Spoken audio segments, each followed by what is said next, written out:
So, there are a lot of GTA games, which means there are a lot of GTA characters.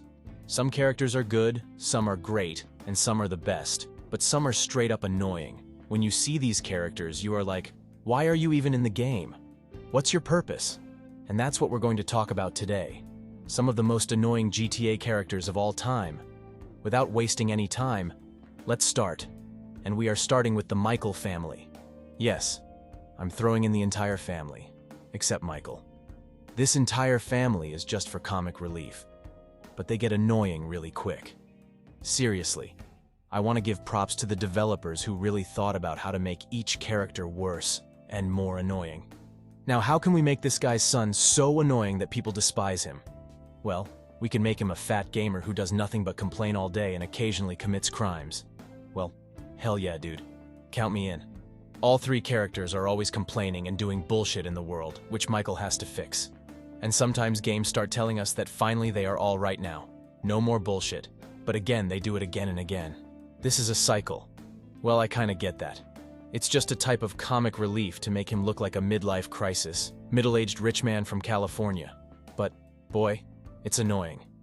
And now we move on to the one and only psycho herself, Catalina. Oh boy, where do I even start with this one? From the first moment we see her in GTA 3, we can tell she's a few fries short of a happy meal. Her voice alone makes you want to scratch your ears out, and she just gets more unbearable as the game goes on. No idea why got all the importance. Rockstar really tried too hard to make her this crazy antagonist, but she ends up being more irritating than actually threatening. She screams and throws temper tantrums like a spoiled toddler. And for what reason? Half the time I had no idea what she was even mad about. She just exists to make noise and give everyone a headache. Her dialogues were the worst, trying too hard to appear badass. Not to mention she gets way too much screen time for how annoying she is.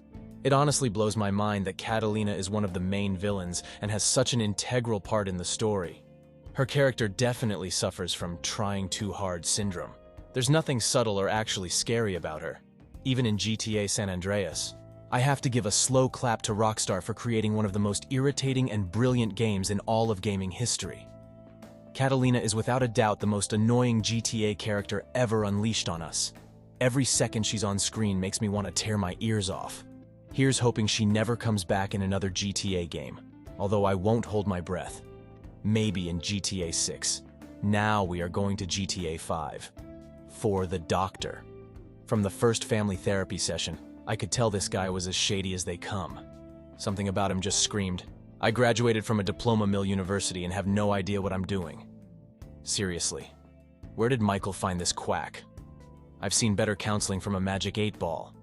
Every piece of advice Friedlander gives is useless. He just sits there, making obvious statements like, your son acts out because he's lonely. No duh. Tell us something we don't know, Doc. The worst part is his weird power games with Michael. He takes pride in the fact that he helps people.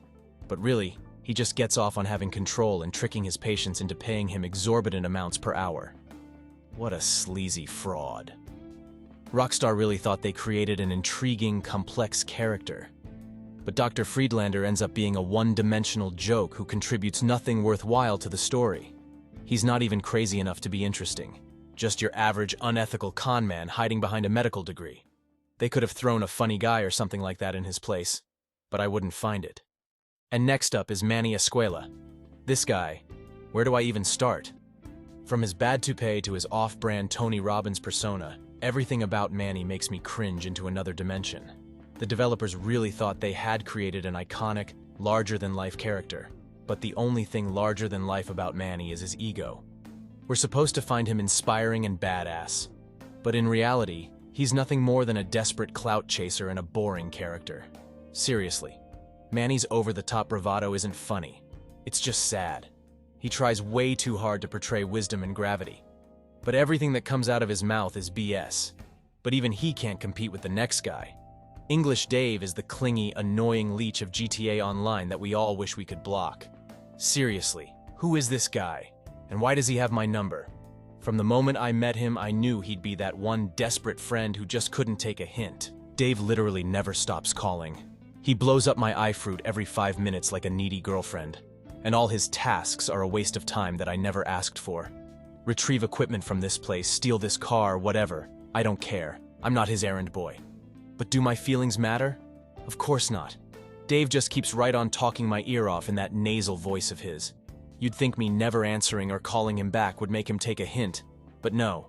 He always comes crawling back like flies on old food. I'm convinced the developers made Dave extra clingy just to torment us. There's no reason one character should be this annoyingly persistent. Maybe his mommy didn't pay enough attention to him as a kid. But that's no excuse to turn me into his lifelong therapist and chore servant. When will it end with this guy? Blocking his number does nothing. Changing mine won't shake him either. English Dave is the unshakable stench of GTA that makes me never want to answer my phone again. I don't play GTA Online that much, to be honest, but I still can't forget how annoying he is. I want to go back to Vice City. Here we are. Ricardo Diaz is the wannabe Tony Montana of Vice City who's about as threatening as a chihuahua. From the moment this clown shows up, we can tell he's overcompensating hard for his very obvious inadequacies. Seriously, what is Rockstar's obsession with creating these delusional, irritating villains like Diaz? He struts around acting like he's the baddest drug lord in town, but he can't go 5 minutes without saying some bullshit. The worst part is having to listen to Diaz's non-stop tough guy bravado. Wow, Ricardo, you use a lot of big boy words for such a small and whiny man. I can't take a single threat that comes out of his mouth seriously. He sounds about as intimidating as Mickey Mouse on helium. I have to laugh every time Diaz tries and fails miserably to assert his dominance. Come on, no one is going to feel intimidated when you see a character like him. He is literally the pivot of everything, which shows dominance. On top of that, I'm playing Tommy Varsity, the ultimate badass, so there's no way hell you're going to make me be intruded by a guy like this. I can always mess this guy up, and Tommy eventually does it. He tried to fix his character in GTA Vice City Stories, but the damage was done. I like GTA Vice City Stories, but the characters, especially a character like Ricardo Diaz, simply won't do the job. These are just plain annoying. You just can't change that fact. So these were some of the most annoying GTA characters I have ever personally witnessed. Now there might be some other characters you prefer saying are, yeah, these are annoying. Go ahead and comment down. That's what I ask you to do in every video. And by any means, I'm not saying that these characters are completely fuck, but hell, they are annoying. So, if you enjoyed the video, you know what to do. Subscribe. And I'll see you in the next one. Goodbye, and take care.